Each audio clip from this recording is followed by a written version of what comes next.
Shock Troopers, written by Armed Lad. When you're on the ground, the best way to know if the Terrans have arrived is to look for the mushroom clouds. Downshift, a Terran battle group converts to real space. Downshift, as spiraling swarms of missiles track targets by the thousands. Downshift, and Terra's big guns hurl their guided warheads at relativistic speeds. Downshift, and drop pods cover the planet like locusts. What would that feel like? Allow me to paint a picture. You'll be hiding in your trench, plasma warheads detonating around you, and phaser bolts zipping by centimeters above your head. Half of your squad is dead. Your dropships took a hit during re-entry and went down outside the LZ. You have no fire support. The orbital defense platforms were more resilient than Command anticipated, and the fleet is too busy engaging them to deal with a pesky fire mission. You are cut off, surrounded, low on ammunition, and with an Atmo suit slowly letting out noxious air into your body. Then it goes white. You cover your eyes and curl into a ball. It's so bright that you can see your blood vessels through your hands. Then, the bang. Suddenly, the phaser bolts are quiet. The furious roars of your enemy die to a whisper. You don't even realize you're screaming. You can't hear it. The air above you whips past like you're in the center of a tornado. You can feel your Atmo suit puff up as the air pressure drops. Wood splinters and debris sail overhead like artillery rounds. You swear a limb flies by. Then it comes rushing back. Now the debris is flying the other way and the air pressure rises. The ringing in your deafened ears dies down to just a little, just so that you can hear the screams and the fire. Even lying down in your trench, you can see the cinders in the air while pillars of smoke rise. You were sent to a dry planet. Command warned you of firestorms. Now that the brightness has died down just enough for you to see with your naked eyes, you roll over, checking your body for damage. You're fine, for now. You look over and see a squad mate's dead body. She wasn't ducking like you. She got hit by the debris. Looking away from her limp form, you slowly push yourself up and take a peek at the outside world. The first thing you notice is that the enemy isn't shooting you anymore. That's good. The second thing you noticed is the cloud. The towering cloud of fire, dust, and debris fills your vision. Its billowing form greedily sucks up the air as it climbs high and higher. It's tall, perhaps the tallest thing that you've ever seen that wasn't a space elevator. Not even the skyscraping buildings of the capital match it. It's massive, truly gargantuan in scale. You can tell it's dozens, perhaps hundreds of kilometers away, and yet it seems like you're standing right next to it. The third thing you notice is that the Terrans have arrived. Command warned you of this. Danger, close they called it. Keep your radios active. Your radio men died before he even hit the ground. The dropship's crash site was under too much fire for you to recover its equipment. Good thing, too, the wreck detonated when it got hit by the plasma warhead. They used nuclear weapons, not antimatter. You laugh at that during the briefing. Nukes were primitive, barbaric, dirty weapons. No species that wanted a future used them in battle. You missed the engineer saying they invented pure fusion warheads. You missed the doctor commenting on how effective their cancer treatments are. You missed the Terran liaison marking out large circles on the terrain map. You don't know how long you stand there, but it was long enough for the shooting to start again. This time, they're not shooting at you. They're shooting up. You glance towards the ashen sky and see the white streaks hurtling down far faster than any dropship ever should. The streaks carve violet, twisting paths through the air as they maneuver to their LZ. A troop carrier lands near you and Terrans spill out. For once, you are in awe of the Terran form. Bipedal, four-limbed mechanical soldiers stream out of the drop pod before the dust has even settled. Jagged yet smooth metal plates cover their bodies, brutal yet subtle. All four of their limbs are skeletal cybernetics. The aesthetics and the organic are as shrewd in favor of raw performance.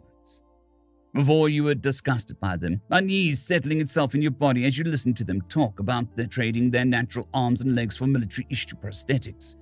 They talked carelessly about their bodies, like they were mere machines with parts to be replaced. Now, you are jealous of them.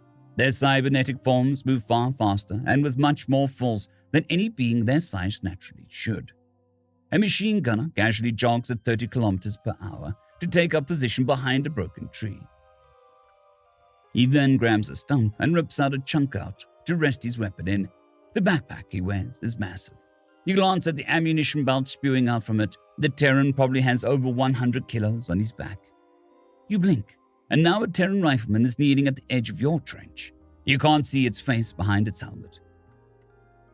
Quite frankly, you don't even know if the Terrans saw you before the operation, even or underneath those layers of metal and Kevlar. 8 beady red eyes stare back at you in 2 clusters of 4. You don't remember what either of you said, but you remember its voice. It speaks through a vocalizer. The sound comes out calm and professional. You wonder how anyone could be so composed in a situation like this. A beat, and then you wonder whether planetary invasions could ever feel like a casual occurrence. To the Terrans, they probably do. It looks away from you for a moment and goes silent. A moment, then another Terran with a red cross on white field emblazoned on its armor appears. A beat, and then you feel pain in your side. You look down to find blood sluggishly flowing from an open wound. Curious, you hadn't noticed it before. Now there are more Terrans around you and a dropship rapidly descending, all wearing the same red and white symbol. The second Terran is now in the trench with you, pressing something onto the wound. Another beat, then black. What you experienced was nothing special. The invasion hadn't gone to plan, so backup was called. The request traveled first from the field commanders, then to the operational commanders, and then to the Terrans. Soon, the Terrans were inbound. Among the species of the galaxy, there were many who were renowned for their combat ability. Some possessed unrivaled stealth, others unparalleled endurance, and many unwavering strength. These traits, in isolation, are common. Few have combined them into one, and even fewer still have done so successfully. Yet only one has truly excelled at it. To consider war an art is a controversial idea in the galaxy. Many decry war as the sum of all evils, the final challenge the galaxy must overcome to obtain utopia. The proud warrior race that burned bright and young never last long, but they never view war as an art. To them, it was a religion, something to be worshipped and held holy. Their gods were nothing more than disguises they used to get ever closer to the perfection of war. But to the Terrans, war is truly an art. Low-intensity counterinsurgency, high-intensity attritional warfare, asymmetric shock and awe, hybridized information war by proxy, strategic relativistic war, maritime anti-piracy and peacekeeping. The list goes on and on and on. To the Terrans, war is a paradox. War never changes. War has evolved. Wars are fought based on the last wars. Wars must be won before they start. The Terrans sought to master war, to refine it. They honed their craft to a single, deadly, beautiful, effective point. And the results show. But that's what makes the headlines, the stories, and the legends. Logisticians may be more vital to the war effort than soldiers. However, there's little glory to be won in a warehouse. Few propagandists have ever tried to spin a poetic story about a procurement officer's fight to have Company A instead of Company B produce Equipment C. Nobody dreams of being a counterintelligence officer babysitting hyper-intelligent AI just to change the results of an election by a few percent. Nobody likes sitting in a remote outpost attempting diplomacy with natives who haven't even invented fire yet, but have been taught to hate you by another power. Nobody enjoys the long transgalactic convoy escort duties. Nobody wants to fight a war by stressing over spreadsheets and container shipments. What people hear about are the grand battles, the orbital engagements visible from the ground, and the ground battles visible from orbit. The decisive engagements that can change the course of campaigns and alter the fate of wars. The true tests of men and material that push both past the breaking point. The blasts measured in megatons and the armies of millions. That's what draws the eye, entraps the mind, and entices the soul.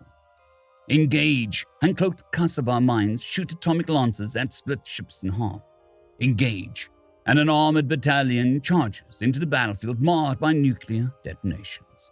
Engage, and the battleships open up with broadsides measured in gigatons. Engage.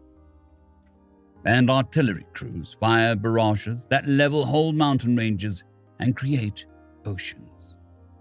Hit hard, hit fast, and hit them again. It's simplistic when you think about it, yet only the Terrans are truly known for it. When progress slows and battles become sluggish, that's when nations call the Terrans shock troopers. Terrifying, ain't it? But that's only what the galaxy calls them. In Terran history, the idea of shock troopers became outdated when the regular soldier could do the same. But this is not a war on old Terra. This is the galaxy. What was the norm has become the exception, and of Terra to be expected. Say it again, shock troopers. It's got a nice ring, don't it? End of story. I'd quickly like to thank the T5 peeps: Cold War Boomerwaffen, Severin Cerberus, Bushmaster 177, Henry the Red, Caspar Arnholtz, Cold War Boomerwaffen, Elijah Silvercross, Dragzoon WRE, and Severin Cerberus. Thank you very much.